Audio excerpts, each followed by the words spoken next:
আচ্ছা বলুন তো মা আপনার কি চাই, বলুন তো বাবা আপনার কি চাই। বলছে মা আমাকে আশীর্বাদ দে। এটাও তো চেয়ে নিলে, এটাও তো চাইলে, কেন আশীর্বাদ চাইবে? আশীর্বাদটা তো দেওয়ার জন্য। ওকে নিয়ে বাইরে যাও না, লাইন দিতে হবে না। যখন টাইম হবে চলে আসবে ডেকে দেবো, ওকে লাইন দিতে হবে না। বাইরে ঘোরাও ফেরাও, আমি সব দেখতে পেয়েছি। কাউকে বলতে হবে না, আমি সব দেখতে পাই। সামনে দাঁড়াতে হবে না। মা হচ্ছে অন্তর জানে, মা সব জানেন কে কি নিয়ে এসছেন। এখানে কিচ্ছু বলতে হয় না। শুধু একটা কথা বলি যে কিছু চাইবেন না, কারণ চাইলে পরে গোবিন্দ খুব বিরক্তি হয়। কেন জানেন?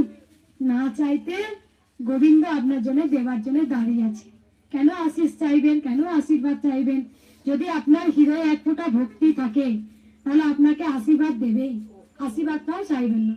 তাই সব সময় বলি, আজকে যেমন সকালে মাকে পুজো করছি, আমার আসতে কেন দেরি হয় জানো?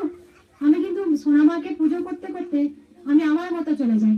তাই মাকে যখন আমি বলছি, আচ্ছা মা তুমি সবসময় কেন লুকিয়ে লুকিয়ে কথা বললে মা, কেন তুমি লুকিয়ে লুকিয়ে কথা বললে? তুমি কি আসবে না মা? তুমি কি আমায় ধরা দেবে না? তুমি কি আমায় দেখা দেবে না? নিজের নাম নিজে নিলে, নিজের মন্ত্র নিজে বললে, কিন্তু তুমি আমাকে দেখা দেবে না? ও বামা খেপার মতো হতে হবে? আচ্ছা বামা খেপা পরমহংসদেব কমলাকান্ত অনেক কঠিন তপস্যা করেছিল বলো মা, কিন্তু মা আমি যে পারবো নি গো মা, আমি যে কঠিন তপস্যা করতে পারবো নি। আমি যে খুব চঞ্চল গো, আমি তো এক মনে বসে তোমায় ডাকতেই পারি না। কারণ আমি মাকে বলছি, মা কোন পথে হাঁটলে তোমায় পাবো বলো মা? আচ্ছা মা ডাকটা তো খুব পবিত্র। মা, মা। আমরা জানেন আমি তন্ত্র জানি না, মন্ত্র জানি না, আমি কিছু জানি না গো, কিছু জানি না। কিন্তু মা এসেছে কেন জানো? কেন জানো?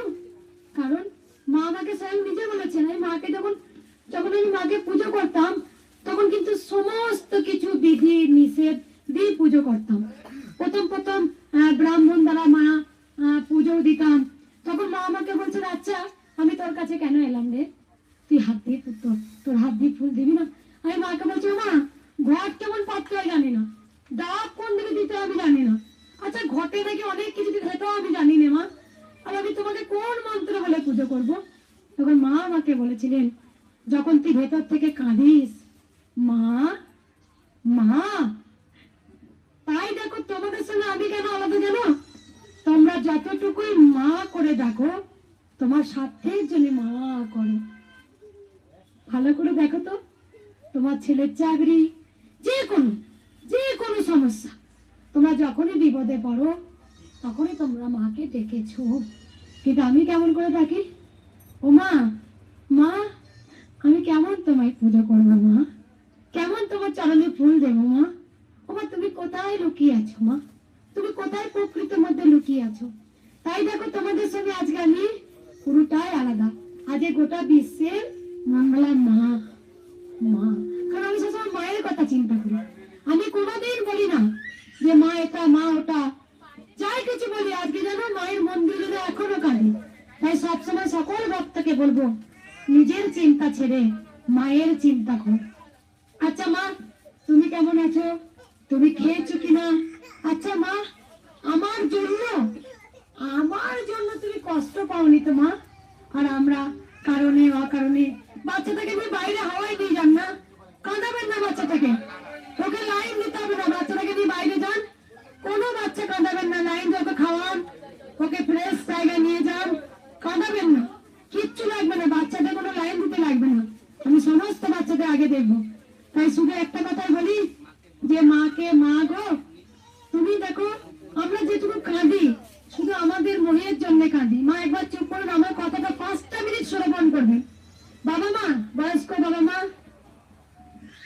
এই বাবা মাকে একটু বললো, বাবা মা একটু আমার কথাটা শ্রবণ করুন, দেখুন ভালো লাগবে।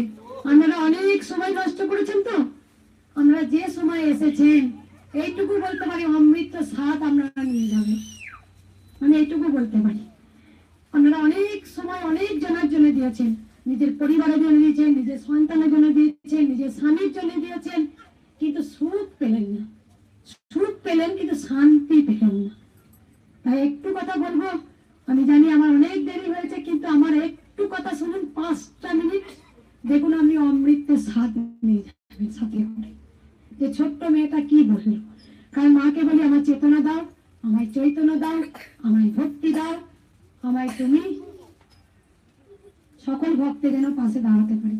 তাই ভালো করে দেখুন, আপনারা যতক্ষণ বাড়িতে কেঁদেছেন, যতক্ষণ মাকে ডেকেছেন, বিনা স্বার্থে নয়, স্বার্থ দিয়ে কিন্তু ডেকেছেন। ভালো করে ভেবে দেখুন তো আমি কতটা ভুল বলছি না ঠিক বলছি। কেন জানেন?